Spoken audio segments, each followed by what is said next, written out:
కొంతమంది స్టాఫ్ లోపల ఖైదీలకి గాంజా సరఫరా చేస్తున్నారు అన్నట్టుగా కొన్ని ఆరోపణలు రావటం, దాని నేపథ్యంలో లాస్ట్ టైం కూడా మేమందరం కూడా దీని మీద ఎంక్వైరీ వేయడం జరిగింది.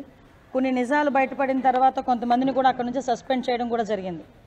అయితే ఆ రోజు నుంచి నేను లాస్ట్ టైం ఇక్కడికి ప్రెజెంట్ విజిట్కి ఫార్మల్ విజిట్కి వచ్చినప్పుడు కూడా నేను చాలా సందర్భాల్లో ఇక్కడ అబ్జర్వ్ చేసి వాళ్ళందరినీ కూడా కొంచెం ఎలర్ట్ చేయడం జరిగింది.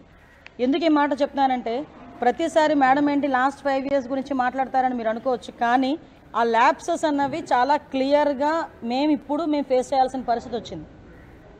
లాస్ట్ గవర్నమెంట్ కంప్లీట్గా ప్రిజన్స్ తాలూకా సెక్యూరిటీ పర్పస్లో కానీ, వాటి మెయింటెనెన్స్ విషయంలో కానీ, లోపల అసలు కనీసం ట్రాన్స్ఫర్స్ విషయంలోని కానీ లోపల ఏం జరుగుతుంది అన్నది కంప్లీట్గా వదిలేశారు. మేము వచ్చిన తర్వాత ప్రతిదీ కూడా పిన్ టు పిన్ మేము అబ్జర్వ్ చేసుకొని, పిన్ టు పిన్ మేము ఎంక్వైరీ చేసుకొని, ప్రతి ఎక్కడా కూడా ఇబ్బంది లేకుండా చూసుకునే బాధ్యత మేము తీసుకుంటూ ఉంటే కొన్ని సందర్భాల్లో కొంతమందికి అది ఇబ్బంది కలిగే పరిస్థితులు రావచ్చు.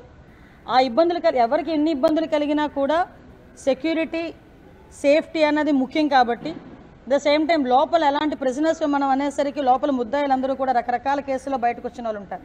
హత్య కేసుల్లో ఉంటారు, గొడవల్లో ఉంటారు, గాంజా కేసుల్లో ఉంటారు, రేప్ కేసెస్ ఉంటాయి, కొంతమంది లైఫ్ పడిన వాళ్ళు ఉంటారు. అంటే ఓవరాల్గా ప్రిజన్ అనేది చాలా కేర్గా చూసుకోవాల్సిన పరిస్థితి ఉన్నది. అటువంటి సిచ్యువేషన్స్లో మేము నిజంగా చాలా షాకింగ్ న్యూసెస్ ఏంటంటే సెల్ ఫోన్లు బయటపడినాయి. అంటే సెల్ ఫోన్లు కూడా వాళ్ళు యూజ్ చేసే పరిస్థితులు వచ్చినప్పుడు మేము కంపల్సరీగా ఎంక్వైరీ చేసుకోవాలి. ఎంక్వైరీలో ఎవరైనా తప్పు చేశారన్న సంగతి తెలిస్తే కనుక వాళ్ళని పనిష్మెంట్ ఇచ్చుకునే పరిస్థితి రావాలి. దీన్ని కూడా గవర్నమెంట్ ఇక్కడ ఉన్న ఎంప్లాయీస్ అందరూ కూడా దీన్ని కూడా అర్థం చేసుకొని ఫర్దర్గా కూడా వాళ్ళ వర్క్లు ప్రాపర్ వేలో వారు వర్క్ చేసుకునే పరిస్థితి రావాలి. ఎందుకని మేము చెప్తున్నామంటే, ఇప్పుడు సెల్ ఫోన్స్ దొరికినాయి. ఆ సెల్ ఫోన్ నుంచి మేము ఆల్రెడీ ఎంక్వైరీ స్టార్ట్ చేసాం. సిడిఆర్ తీసుకుంటాం. ఐఎంఐ నెంబర్ నుంచి ఎక్కడి నుంచి ఏ సిమ్ ఇందులో యూజ్ చేశారు, ఏ నెంబర్ నుంచి వెళ్ళింది, ఏ నెంబర్ నుంచి లోకల్ నుంచి ఎన్ని కాల్స్ బయటికి వెళ్ళినాయి, ఎవరు అవతల వాళ్ళు మాట్లాడారు. సో ఇవన్నీ కూడా ఎంక్వైరీ చేసుకుంటాం. లోపల నుంచి బయట ఎవరితో మాట్లాడారో వాళ్ళు కూడా రేపొద్దున్న కోర్టు ముందు హాజరయ్యే పరిస్థితి వస్తుంది. వాళ్ళు కూడా తప్పు చేసిన వాళ్ళ పరిస్థితి వస్తుంది. అంటే ఇక్కడ లోకల్ ఇప్పుడు మనం లాస్ట్ టైం చూసాం, కొంతమంది రౌడీ షీటర్స్ లోపల ఉన్నారు. రౌడీ షీటర్స్ కూడా బయటికి వెళ్ళి లోపలికి వచ్చేటప్పుడు గాంజా తీసుకుని వచ్చే పరిస్థితులు కూడా కనిపించాయి. అంటే అటువంటి సందర్భాల్లో కూడా కొంతమంది పోలీసులు కూడా ఇబ్బందులు పడి వాళ్ళు కూడా సస్పెండ్ చేసే పరిస్థితులు కనిపించినాయి. అంటే ఇటువంటి సందర్భాల్లో ఇంకా విషయం ఏంటంటే, కొన్ని సందర్భాల్లో ఎంత వరకు అంటే ఇది లోపల ఒక చిన్న ప్లాంట్ కూడా కనిపించింది, గాంజా ప్లాంట్ కూడా కనిపించింది. అంటే ఈరోజు మేము చెప్తుంది ఏంటంటే, మా డిపార్ట్మెంట్ ఎంత క్లియర్గా వర్క్ చేస్తుంది ఈరోజు. అంటే ఎక్కడా కూడా ఒక ఇంచుని కూడా వదలకుండా చాలా క్లియర్ కట్గా వారి సర్వేలెన్సెస్లో పెట్టుకొని అటువంటి సిచ్యువేషన్స్ ఏమీ రాకుండా ఈరోజు అంత పగడ్బందీగా చేస్తున్నాం. పగడ్బందీగా చేస్తున్న సందర్భంలో కొంతమందికి ఇది ఇబ్బంది రావచ్చు, కొంతమందిని ట్రాన్స్ఫర్ చేయాల్సిన పరిస్థితి రావచ్చు, కొంతమందిని సస్పెండ్ చేయాల్సిన పరిస్థితి కూడా రావచ్చు. దీన్ని పెద్ద భూతద్దంలో చూసి మళ్ళీ మా మీదకి తిరిగి అదేదో అంటారు కదా బురద జల్లే పరిస్థితి మాత్రం రాకూడదని ముందుగా మీ అందరికీ కూడా ఇన్ఫర్మేషన్ ఇస్తున్నాం. మేము చాలా క్లియర్గా దీని మీద ఎంక్వైరీ చేస్తున్నామండి. ఎక్కడ ఏ పొరపాటు జరిగినా కూడా ఎవరిని కూడా ఉపేక్షించే పరిస్థితి లేదు.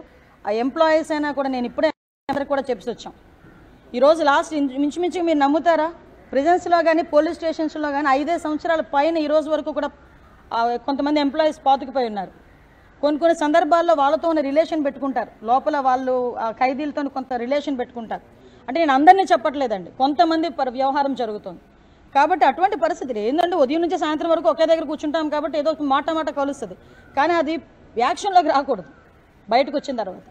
సో కొన్ని సందర్భాల్లో మేము కూడా ట్రాన్స్ఫర్స్ చేయడానికి కొంతమందిని ట్రాన్స్ఫర్ చేయడం జరిగింది. అది కూడా మీ అందరికీ కూడా తెలుసు. మేమందరికీ కూడా చాలా క్లియర్గా ఎక్స్ప్లెయిన్ చేయాలి, పబ్లిక్కి కూడా తెలియాలనే ఉద్దేశంతోనే ఈరోజు నేను ఇక్కడికి రావడం జరిగింది. ఇక్కడికి వచ్చిన తర్వాత కొన్ని విషయాలు నేను ఎక్కడైతే సెల్ ఫోన్ దొరికిందో అది కూడా చూసి వచ్చాను. ఎక్కడైతే వీళ్ళు మొన్న రీసెంట్గా ఎవరైతే ఆరోపణలు బయటకు వచ్చి చేశారో, ఏ బ్యారక్లో అయితే మమ్మల్ని చెక్ చేశారు, బట్టలు తీసి చెక్ చేశారని చెప్పారు, ఆ బ్యారక్ను కూడా చూసి వచ్చాను. ఒకటి మాత్రం చెప్తున్నానండి, నేను డిపార్ట్మెంట్లో అందరికీ మేము హోమ్ మినిస్టర్ని, అందరికీ గౌరవ సీఎం గారు ముఖ్యమంత్రి. ఇందులో మాకు ఎటువంటి పక్షపాత వైఖరులు మా దగ్గర ఉండవు.